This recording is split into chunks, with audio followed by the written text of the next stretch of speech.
আপনারা কদিন আগে যুব ভারতী স্টেডিয়ামে একটা ঝামেলা হয়েছিল দেখেছিলেন? হ্যাঁ, কেন ঝামেলাটা হয়েছিল? মেসির জন্য ঝামেলা হয়েছিল না, ঝামেলা এই জন্যই হয়েছিল, আমি টিকিট কাটলাম, গেটের টিকিট চেক করালাম, মাঠে ঢুকলাম, যে কারণে টিকিট কাটলাম মেসিকে দেখবো বলে, মেসিকে দেখতে পেলাম না, তাই জন্য তো। তাহলে টিকিট কাটাগুলো বেকার হয়েছিল। আপনার হাতে এখন ওবিসি সার্টিফিকেট আছে তো, একইভাবে ফর্ম ফিল আপ করবেন, পরীক্ষা দেবেন, আপনি কিন্তু চাকরি পাবেন না। যেমন টিকিট কাটলেন, মাঠে ঢুকলেন, মেসিকে দেখতে পেলেন না, এখানে পরীক্ষা দেবেন, ফর্ম ফিল আপ করবেন, চাকরি পাবেন না। মমতা ব্যানার্জি এই ধ্বংসের দ্বার প্রান্তে নিয়েছে, মুসলমান সমাজকে দাঁড় করিয়ে দিয়েছে। মানুষ নামবে। ভাঙড়ের ডিসি স্যারকে আমি অনুরোধ করব, নিরপেক্ষতা বজায় রেখে কাজ করুন। যারা অন্যায় করেছে শাস্তি দিন, যে অন্যায় করেছে শাস্তি দিন, কোন পক্ষপাতিত্ব করার প্রয়োজন নাই। আমি বারবার বলে এসেছি, যখন রাজ্জাক খান খুন হয়েছিল আমি তখনও বলেছিলাম যদি আইএসএফ এর কেউ জড়িত থাকে তুলে নিয়ে চলে যায়, কোনো সমস্যা নেই। হিংসা করবে আইএসএফ বলে তাকে আমি গার্ড করবো, সে মানসিকতা আমার নাই। আর ঠিক একই ভাবে আমাদের ছেলেদের উপর নিরহভাবে আক্রমণ করবে, চুপ করে বসে থাকবো, সেই মানসিকতা আমার নাই। শেষবারের জন্য আবারও বলছি প্রশাসন বন্ধুদের যে আপনারা দায়িত্ব নিন, যারা এই অন্যায়ের সাথে যুক্ত তাদের বিরুদ্ধে ব্যবস্থা গ্রহণ করুন। আর যদি না দায়িত্ব নিয়ে ব্যবস্থা গ্রহণ করতে পারেন সেটা আমাদেরকে জানিয়ে দিন, আমরা গণতান্ত্রিক প্রক্রিয়ায় ওর ব্যবস্থা করে দেবো। এই বিষয়ে আমি আর বক্তব্য দীর্ঘায়িত করবো না।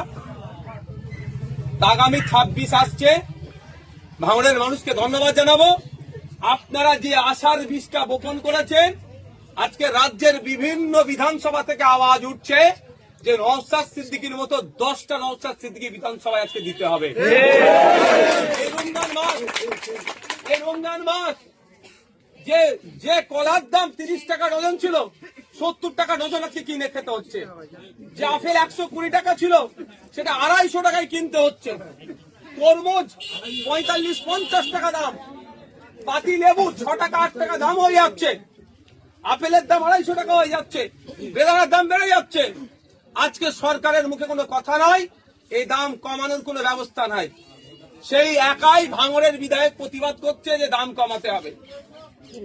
আপনারা দেখেছেন যখন জঙ্গলমহলের কর্মীদের উৎসব হয় তখন তাদের ফুল ডে ছুটি হয় না, তাদের ফুল ডে ছুটির জন্য সেই ভাঙড়ের বিধায়ক আওয়াজ তুলেছে।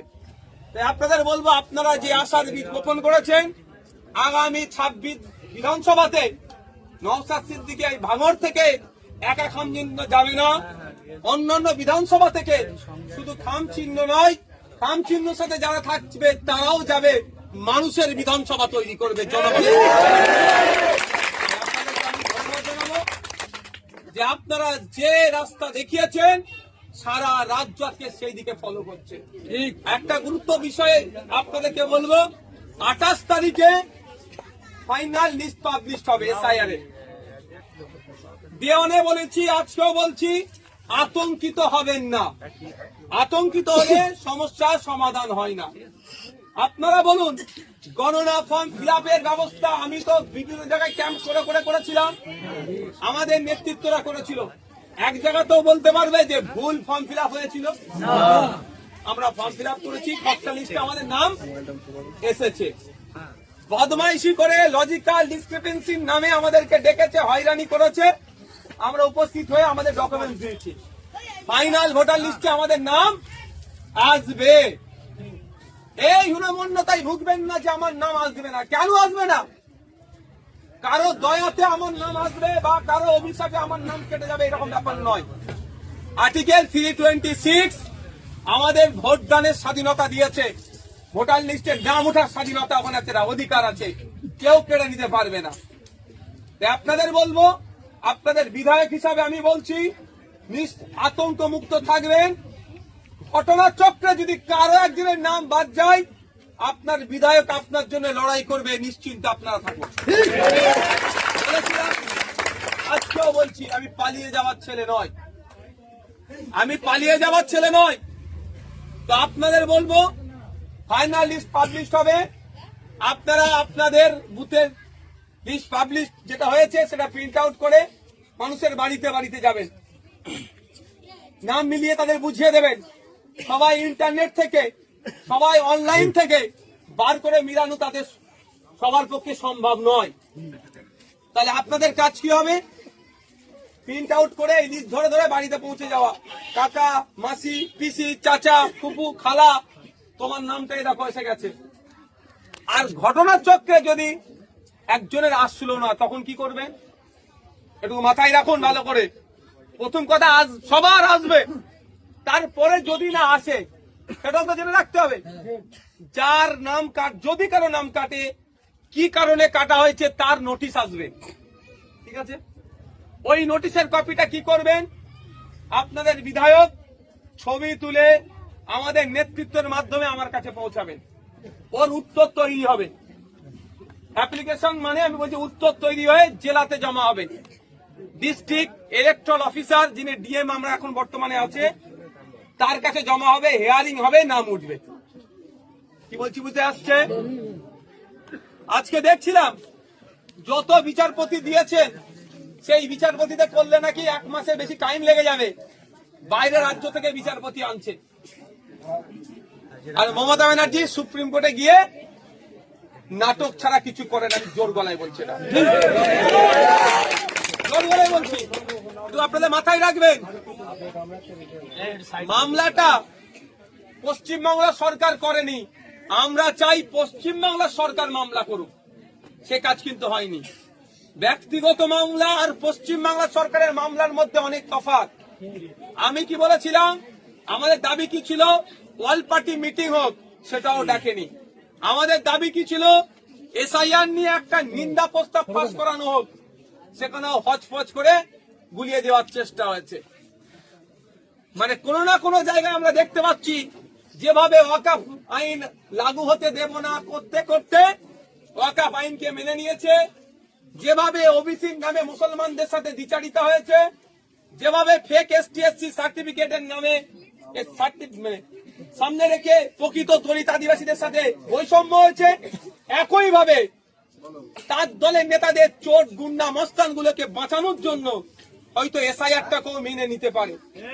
আমাদের লড়াই আমাদেরকে লড়ে নিতে হবে। আমাদের লড়াই আমরা মাঠে ময়দানে গণতান্ত্রিক প্রক্রিয়াতে বুঝে নেব। আপনাদের বলবো, আবারও রিপিট করছি, আতঙ্কিত হবেন না। যদি কারো নাম কাটা যায়, কিন্তু তার বাড়িতে নোটিশ আসবে কেন আপনার নামটা কাটা গেল। নোটিশ আপনি পাবেন, ওর এগেনস্টে যে সামনে কোন একটা কারণ তো বলবে। ধরুন যদি বলে আপনি এখানকার ভোটার লিস্টে আপনার ম্যাচ করছেন, আমি বলছি কি কারণ তো বলতে পারছি না আমি, সেই উত্তর তো আপনার কাছে আছে। আর আমি ভারতীয় নাগরিক, আমার পিতা, তার বাপ 3 পুরুষ 2 পুরুষ গেলে দেখা যাবে স্বাধীনতা সংগ্রামী ছিল, তারা ছিলেন। আমার ভয় কিসে? সেটা আমি জমা করব। কিন্তু প্রথম কথা, আমার নাম কাটা যাবে না, এটা আমার কনফিডেন্স। আমাকে ডেকেছিল, যা যা ডকুমেন্ট সাবমিট করতে বলেছে আমি সেই ডকুমেন্ট সাবমিট করেছি। তার রিসিভ কপি তো আমাদের কাছে আছে ভাই। এদিকে যাদেরকে ডাক পড়েছিল, সেটা নিয়ে চ্যালেঞ্জ হবে, আইনি লড়াই হবে। কিন্তু তার আগে আপনার 2টো স্টেপ সুযোগ পাচ্ছেন। একটা হচ্ছে ফার্স্ট অ্যাপিল ডিস্ট্রিক্টে, সেকেন্ড অ্যাপিল হবে আপনার সিএও দপ্তরে। 2টো অ্যাপিলের জায়গা পাবেন। আতঙ্কিত হলে, যে কাগজের জন্য আপনাকে রিজেক্ট করেছেন হয়তো সেই কাগজ আপনার বাড়িতে আছে, আপনি সেটা আতঙ্কে থাকলে খুঁজে পাবেন না। তাই অনুরোধ করছি, ওর কথায় উত্তেজিত হবেন না। আমরা নির্দেশনা দেব, প্রয়োজনে আমরা রাস্তায় বসতে হবে। এই নাম যদি কারো অনৈতিক ভাবে কাটে, প্রয়োজনে বিডিও অফিসে যেতে হবে, প্রয়োজনে কলকাতা সিও অফিসে যেতে হবে। সবটাই নির্দেশনা আপনাদের দেবো, আপনারা প্রস্তুত থাকুন। 28 তারিখে নাম ঘোষণা হবে।